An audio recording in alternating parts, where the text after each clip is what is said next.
who will call upon Michelle Garrett McKenzie from the Advocates of Human Rights.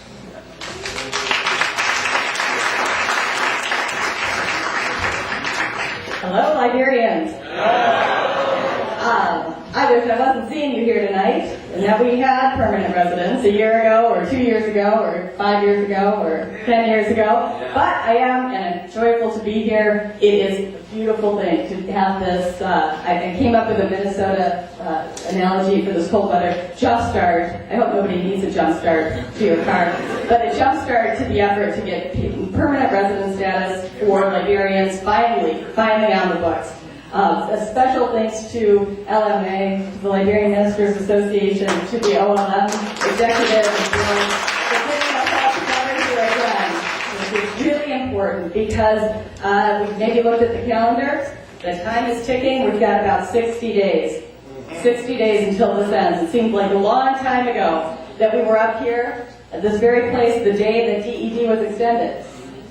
It's gone by in a flash. As the advocates for human rights, we really believe that human dignity is the foundation for human rights and for the world that we live in. Every person should be able to live their lives with dignity, whether they were born in the United States or born abroad, whether they have immigration papers or they don't. We all deserve human dignity and that respect. And we need to remember that in everything that we do. We know we have fantastic congressional support here in Minnesota. We have tremendous leadership here in Minnesota from Congressman Ellison, from our whole delegation, to get permanent resident status passed and to get it passed as soon as possible. But we know that even if they could wave a magic wand and sign into law permanent residence today, can you imagine immigration getting the forms ready for you before March 31st? I think anybody who's filed anything with immigration knows that's impossible. We need to get DED extended now because we are out of time. And something has changed from the last time we were here talking a couple of years ago about the reality on the ground. Immigration has hundreds of new agents, dozens more here in the Twin Cities, and they will be ready for you on March 31st. When that expires, it is a new day in immigration enforcement. And you have to understand that this is a new day. There are agents out ready to find you and arrest you and deport you. Deportations happen to Monrovia right now, all the time. We know that's happening. You know that. You've lost folks in your community already.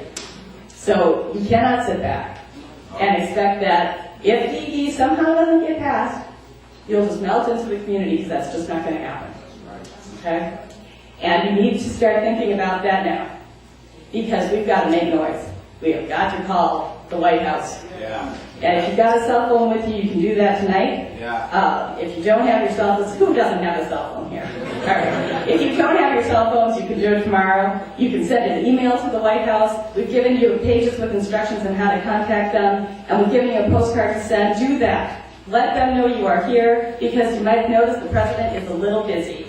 I think he's been working hard this week. So he needs to know that this is the top of the agenda and the time is ticking.